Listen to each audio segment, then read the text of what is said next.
World news के sponsor हैं स्वागत, अदरक, लहसुन और मसाले 100% प्योर एंड हाइजीनिक। अस्सलाम वालेकुम, आदाब। आइए शुरुआत करते हैं मेरे साथ यानी खलील फरहाद के साथ वर्ल्ड न्यूज। सबसे पहले देखते हैं हेडलाइंस।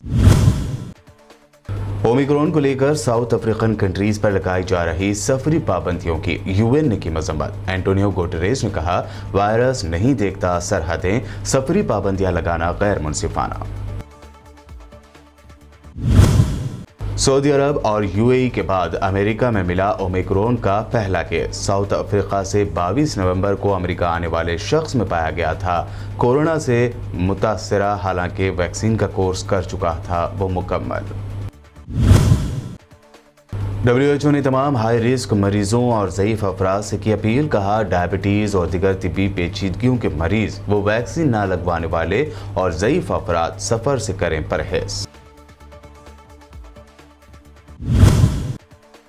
गुजरात हाई कोर्ट में केस की सुनवाई के दौरान एक शख्स के फोन की बजी घंटी तो चीफ जस्टिस हुए नाराज, जारी कर दिया मोबाइल फोन की घंटी बजने पर 100 से 1000 रुपए जुर्माना देने का फरमान।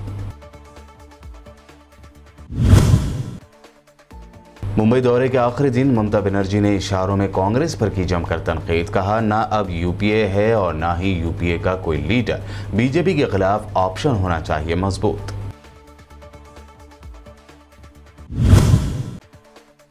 और ममता के यूपीए पर दिए गए बयान पर कांग्रेस ने की शदीद मजम्मत। कहा, रोज बरोज कमजोर होती जा रही बीजेपी के लिए ममता बन गई है ऑक्सीजन सप्लायर। यूपीए को तोड़ने की है ममता की पुरानी कोशिश। हेडलाइंस के बाद आगे बढ़ते हैं और अब जानते हैं खबरों की तफसील। अक़वाम मुत्तहिदा के सेक्रेटरी जनरल एंटोनियो गुटेरेस ने साउथ अफ्रीका और उसके पड़ोसी कंट्रीज पर सफरी पाबंदियों की शदीद मजम्मत की है। एंटोनियो गुटेरेस ने कहा कि ओमिक्रॉन के बाद खास ममालिक पर सफरी पाबंदियां गैर मुनसिफाना है। उनका कहना था कि वायरस सरहदें नहीं देखता, सफरी पाबंदियां गैर मौसर साबित होंगी। सेक्रेटरी जनरल अक़वाम मुत्तहिदा का कहना था कि सफरी पाबंदियों की बजाय मुसाफिरों की कोरोना टेस्टिंग को यकीनी बनाया जाना चाहिए। बता दें कि अफ्रीका के कंट्रीज से ओमिक्रॉन के फैलने के बाद दुनिया भर के कई कंट्रीज ने अफ्रीकी ममालिक के सफर पर पाबंदियां लगा दी हैं। मुमलिकत सऊदी अरब और मुत्तहिदा अरब अमारात के बाद अमेरिका में भी कोरोना वायरस की ओमिक्रॉन स्ट्रेन का पहला केस सामने आ गया है। रिपोर्ट के मुताबिक मुतासरा शख्स साउथ अफ्रीका से 22 नवंबर को अमेरिका आया था। व्हाइट हाउस के मुताबिक ओमिक्रॉन से मुतासरा शख्स वैक्सीन का कोर्स भी मुकम्मल कर चुका था। मरीज का इलाज जारी है। इससे पहले अमेरिकी सदर जो बाइडन ने ओमिक्रॉन के फैलाव पर तशवीश जाहिर करते हुए कहा था कि ज़रूरी इक़दाम किए जा रहे हैं। वहीं उन्होंने ओमिक्रॉन को लेकर दहशत ना फैलाने की भी अपील की थी। कोरोना की मौजूदा सूरत हाल के पेश नज़र आलमी इदारे सेहत WHO ने तमाम हाई रिस्क मरीजों और उम्र रसीदा अफराद से कहा है कि वो इस वक्त सफ़र करने से गुरेज करें। WHO ने कहा कि 60 साल या उससे ज़्यादा उम्र के अफराद और केसेस ज़ियाबतीज़ यानी डायबिटीज़ या दिगर तिब्बी पेचीदगियों का सामना करने वाले ऐसे अफराद जिन्हें ना तो मुकम्मल तौर पर वैक्सीन लगाई गई है और ना ही वो कोविड-19 से सेहतयाब हो चुके हैं, उन्हें इस वक्त सफ़र करने से गुरेज करना चाहिए। वादा रहे कि मुतादिद ममालिक अपने यहाँ सफरी पाबंदियाँ आयद करने का ऐलान कर चुके हैं। इसराइल ने फिर एक मरतबा दोहराया है कि वो ईरान का एटम बम बनाने का ख्वाब पूरा नहीं होने देंगे। इसराइली फ़िज़ाइया के कमांडर अमेकम नोरकिन ने कहा है कि तेल अवीव एक इंश्योरेंस पॉलिसी की नुमाइंदगी करता है जो इस बात की ज़मानत देता है कि ईरान जोहरी बम हासिल नहीं करेगा। नोरकिन का ये बयान इसराइल के एक इब्रानी चैनल को दिए गए इंटरव्यू में सामने आया है। टाइम्स ऑफ इसराइल ने बताया कि उनका मुकम्मल इंटरव्यू आज जुमेरात को टेलीकास्ट किया जाएगा। उन्होंने कहा कि हम इंश्योरेंस पॉलिसी रखते हैं, हम गलतियां करते हैं लेकिन हम गलतियों की इस्लाह कर लेते हैं। हम इस बात को यकीनी बनाने के लिए हर मुमकिन कोशिश करेंगे कि तेहरान के पास जोहरी बम ना हो। काबिज इसराइली फ़ौज ने मकबूजा बैतुल मुक़द्दस शहर के करीब अल जैब चेक पॉइंट पर एक फ़लस्तीनी को चाकू रखने के इल्ज़ाम में गिरफ्तार करने का ऐलान किया। इब्रानी ज़बान में नशरियात पेश करने वाले चैनल ने बताया कि यरूशलेम के शुमाल मगरब में जैब चेक पॉइंट पर तैनात काबिज फ़ौजियों ने एक फ़लस्तीनी कार को रोका और दावा किया कि उसके ड्राइवर के पास चाकू बरामद किया गया है। इसराइली पुलिस के तर्जुमान ने बताया कि फ़ौजियों ने एक मुश्तबा फ़लस्तीनी को उस वक्त गिरफ्तार किया जब वो अल जैब चेक चौकी के करीब चाकू के साथ अपनी गाड़ी में पहुंचा। उन्होंने निशानदेही की कि काबिज फौज ने 43 साला फलस्तीनी को अल-कुद्स के शुमाल मगरब में अल जदीरा कस्बे से मगरबी किनारे से चौकी पर पहुंचने के बाद गिरफ्तार किया। आलमी इदारा बराए महाजरीन UNHCR को इस बात पर सख्त तशवीश है कि पनाह गज़ीनों की बढ़ती हुई तादाद हमसाया मुल्कों की जानिब से निकलने की कोशिश जारी रखे हुए है। इस सूरत हाल से निबरत आज़मा होने के लिए कोई काबिल अमल तरीक़ाकार वज़ा किया जाना ज़रूरी है। इदारे की तर्जुमान इंद्रिका रितोते ने बताया है कि अफगानिस्तान के साथ ताजिकिस्तान और उज़्बेकिस्तान की सरहदें मुकम्मल तौर पर बंद हैं। पाकिस्तान और ईरान की सरहदों पर पासपोर्ट और वीज़ा की दस्तावेज़ात के बगैर दाखिला ममनू है, जबकि पाकिस्तान तिब्बी बुनियादों पर कुछ अफगान बाशिंदों को बगैर दस्तावेज़ात मुल्क में दाखिल होने की खुसूसी इजाज़त दे रहा है। बयान में कहा गया है कि तंग आए हुए अफराद मुल्क से बाहर निकलने की हर मुमकिन कोशिश करते हैं, इस हद तक कि वो खतरनाक नोयत के हरबे भी इख्तियार करने से नहीं हिचकिचाते।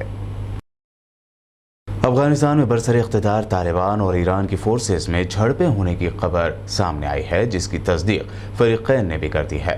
तालिबान और ईरान की जानिब से सरहद पर होने वाली झड़पों में हलाकतों की तादाद के बारे में तफसील सामने नहीं आई है।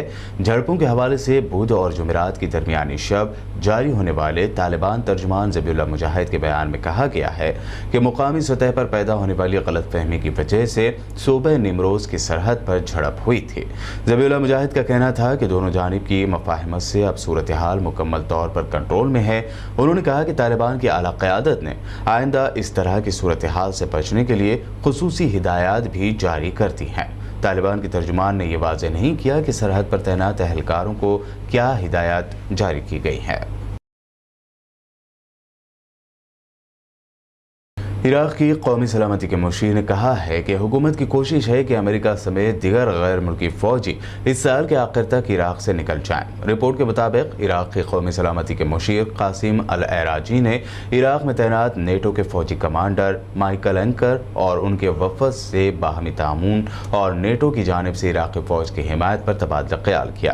कासिम अल-एराजी ने इन खबरों की तरदीद की कि इराक़ अमरीकी फ़ौजियों के इनखला की मुखालिफ है। उन्होंने कहा कि इराक़ की फ़ौज ने अब काफ़ी महारत हासिल कर ली है और वह दहशतगर्द गिरोह दाइश को ख़त्म करने की उसमें ताकत व तवानाई मौजूद है और उसके पास तमाम इम्कानात वसाइल भी मौजूद हैं। वाज़ेह है कि इराक़ी अवाम और सियासी जमातें एक अरसे से अमरीकी फ़ौजियों के इनखला का मुतालबा करते चले आ रहे हैं और इराक़ी पार्लियामेंट 5 जनवरी 2020 को अमरीका के फ़ौजियों के इनखला की करारदाद भी पास कर चुकी है। ब्रिटेन की फॉरेन मिनिस्टर लिज ट्रस कल एस्टोनिया में बरतानवी अफवाज के ट्रेनिंग कोर्स के दौरान एक टैंक पर सवार नजर आई। वो फौजी वर्दी में मलबूस थीं। उन्हें वर्दी में मलबूस टैंक पर सवार देखा जा सकता था। वो मशकों का मुआयना करने गई थी। सोशल मीडिया पर उनकी वायरल होने वाली इस वीडियो को गैर मामूली तौर पर सराहा जा रहा है। ताहम बाज़ प्लेटफॉर्म पर मिला जुला रद्द-ए-अमल भी सामने आया है। इस दौरे के दौरान लिज ट्रस ने मॉस्को पर बल्कान में बदनाम सरगर्मियों का इल्ज़ाम लगाया और कहा कि रूसी सदर व्लादिमीर पुतिन अगर यूक्रेन पर हमले की क़यादत करेंगे तो स्ट्रैटेजिक गलती करेंगे। उन्होंने मॉस्को के उन इल्ज़ामात को भी मुस्तरद कर दिया कि नेटो पहले से काम कर रहा है।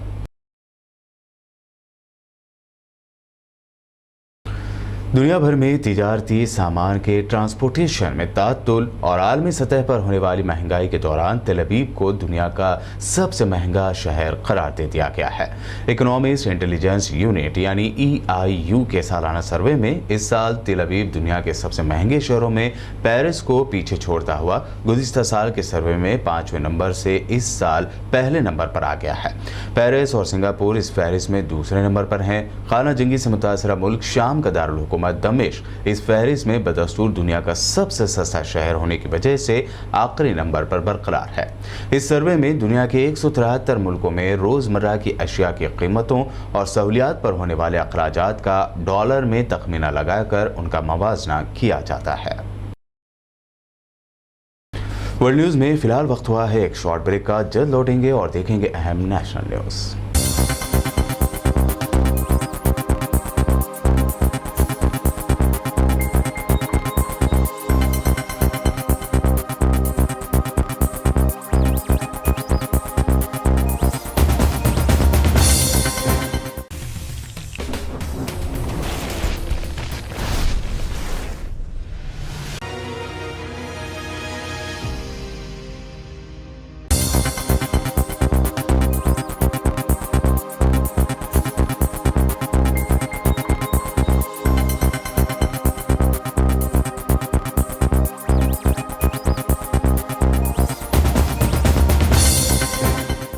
ब्रेक के बाद आइए अब देखते हैं अहम national news. Gujarat high court में एक केस की सुनवाई के दौरान एक बुजुर्ग के मोबाइल की घंटी बजी तो चीफ जस्टिस ने नाराजगी जाहिर की।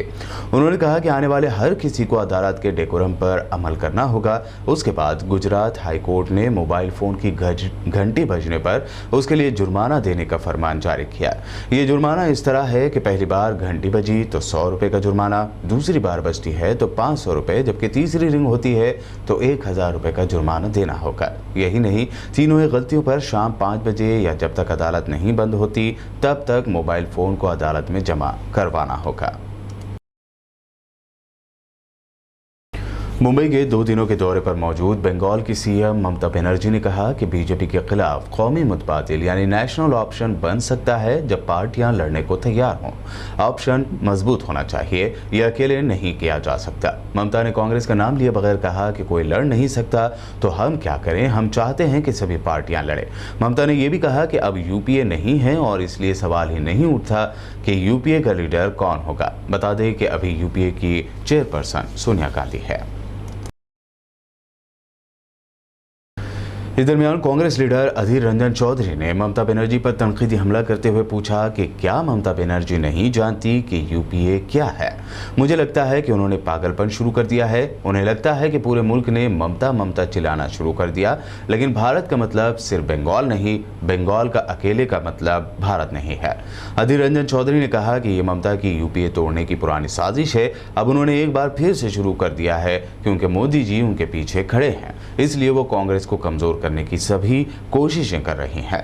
चौधरी ने कहा कि शरद पवार ने कांग्रेस के खिलाफ कुछ नहीं कहा, वो सीनियर लीडर हैं, हम उनकी इज्जत करते हैं, लेकिन ममता की यह सोची समझी साजिश है कि शरद पवार और दीगर पार्टियों के लीडरों को फंसाने और ये दिखाने के लिए कि बीजेपी का एक ऑप्शन आ गया है, ये भाजपा को फायदा पहुंचाएगा।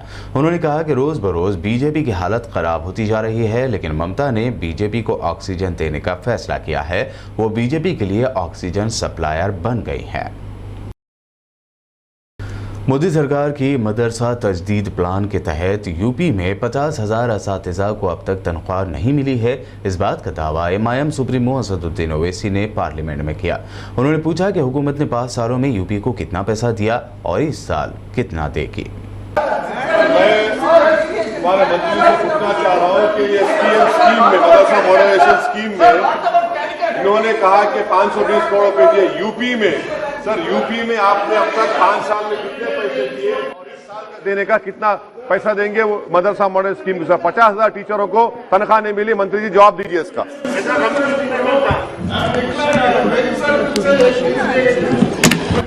आदरणीय ओवैसी साहब, आपने इस संबंध में एक चिट्ठी भी लिखी थी और इस संबंध में आपका पत्र भी आया। मदरसों में और इसके अलावा जितने भी शैक्षणिक संस्थान हैं उनमें अलग अलग जो हमारे केंद्र सरकार के और राज्य सरकारों के भी एजुकेशनल एम्पावरमेंट की स्कीम्स हैं, उसके तहत लोगों का एजुकेशनल एम्पावरमेंट हो, इसके लिए हम काम कर रहे हैं। जहां तक सवाल है मदरसों का, अलग अलग मदरसों के बारे में जो ये आप दोनों मित्र हैं? नहीं, आप अलग, आप दोनों मित्र हैं, दोनों मिलकर बात कर लेना। मदरसों का पूछा है उन्होंने, उसमें जो है वो इस देश में जैसा कि आप जानते हैं आप दोनों कि लगभग 28,590 मदरसे हैं जो रजिस्टर्ड हैं और उसमें जो है वो 1,47,000 टीचर्स हैं और इन 1,40,000 टीचर्स के अलावा जो है वो हमने जो अलग अलग स्टेट के मदरसे बोर्ड हैं उन मदरसे बोर्ड और राज्य सरकारों द्वारा जो भी रिकमेंडेशन आती है उस रिकमेंडेशन के आधार पर हमने जो है वो अभी 3-4 दिन पहले ही जो है वो उन राज्यों की जो मांगे थी उसको हमने अप्रूव किया है और उनसे यूसी आएगा तो उसके बाद रिलीज होगा। Thank you. आप दोनों मित्र हैं, बालू जी और आप दोनों मित्र हैं। दिल्ली के सीएम अरविंद केजरीवाल ने गोवा में लॉयर अमित पालेकर की भूख हड़ताल पर कहा कि गोवा में तमाम करप्ट पार्टियां एक तरफ हो गई हैं, जबकि गोवा के लोग गोवा को बचाने के लिए एक तरफ हो गए हैं। अमित पालेकर पिछले 4 दिन से इंडेफिनिट फास्ट यानी अनिश्चितकाल अनशन पे बैठे हैं। आज चौथा दिन है। 4 दिन से उन्होंने कुछ नहीं खाया, केवल पानी पी रहे हैं।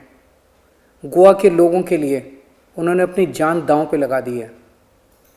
अमित फास्ट क्यों कर रहे हैं? क्यों भूखे बैठे हैं? इतने दिन भूखे रहना कोई आसान थोड़ा ही है। अमित जी गोवा के लोगों के लिए लड़ रहे हैं, गोवा के भविष्य के लिए लड़ रहे हैं।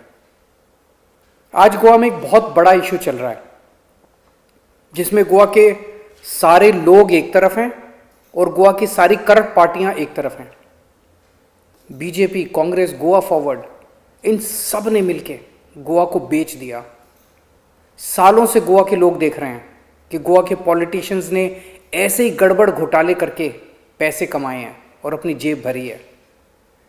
आज ओल्ड गोवा में एक हेरिटेज की जमीन पे अवैध रूप से, इलीगल तरीके से बीजेपी नेता का बंगला बन रहा है।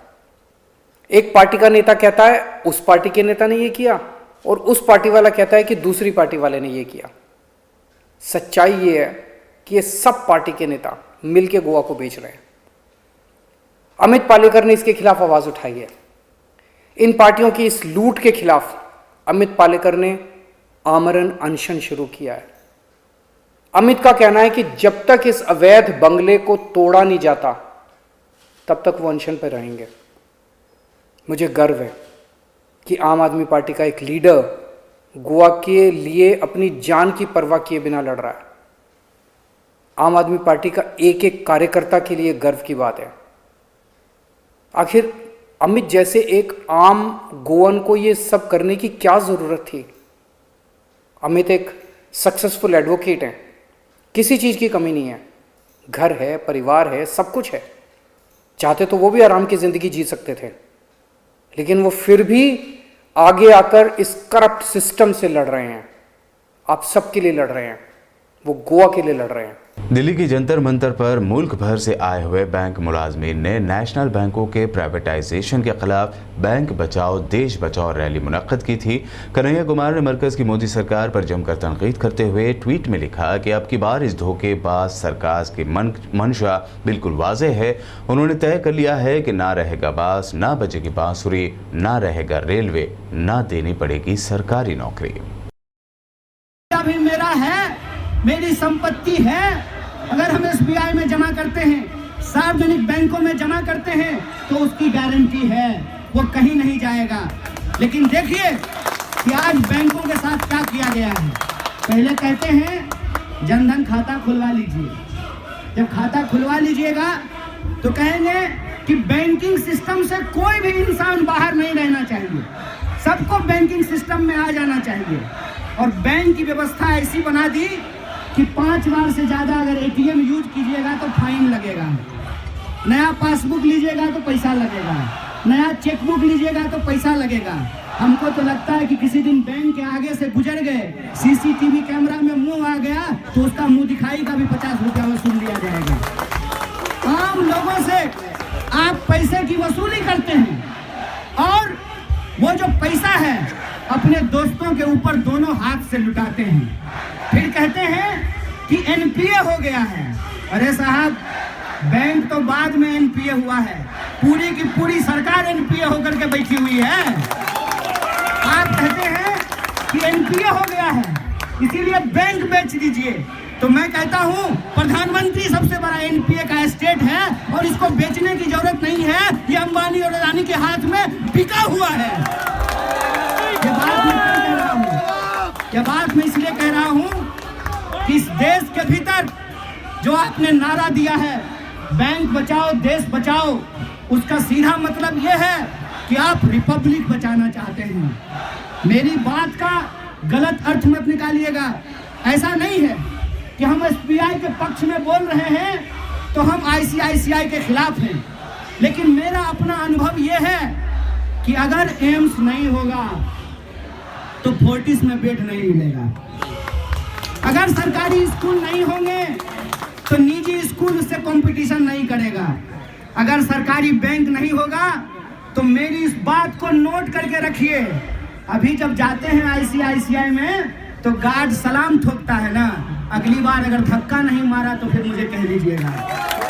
आखिर में हेडलाइंस पर एक और नजर। ओमिक्रॉन को लेकर साउथ अफ्रीकन कंट्रीज पर लगाई जा रही सफरी पाबंदियों की यूएन ने की मजम्मत। एंटोनियो गुटेरेस ने कहा, वायरस नहीं देखता सरहदें, सफरी पाबंदियां लगाना गैर मुनसिफाना।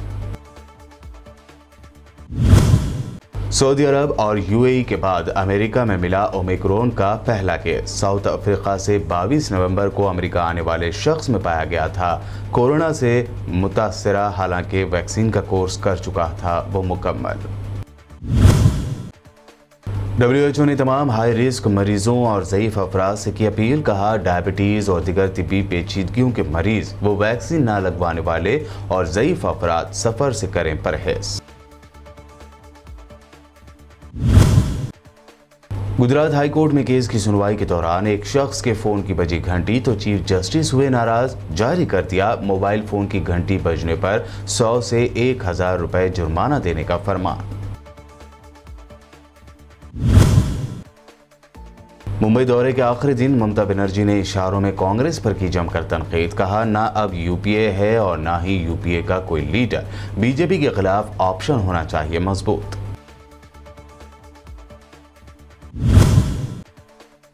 और ममता के यूपीए पर दिए गए बयान पर कांग्रेस ने की शदीद मजम्मत। कहा, रोज बरोज कमजोर होती जा रही बीजेपी के लिए ममता बन गई है ऑक्सीजन सप्लायर। यूपीए को तोड़ने की है ममता की पुरानी कोशिश। वर्ल्ड न्यूज में ये थी अब तक की अहम इंटरनेशनल और नेशनल न्यूज। देखते रहिए बीपीएन चैनल।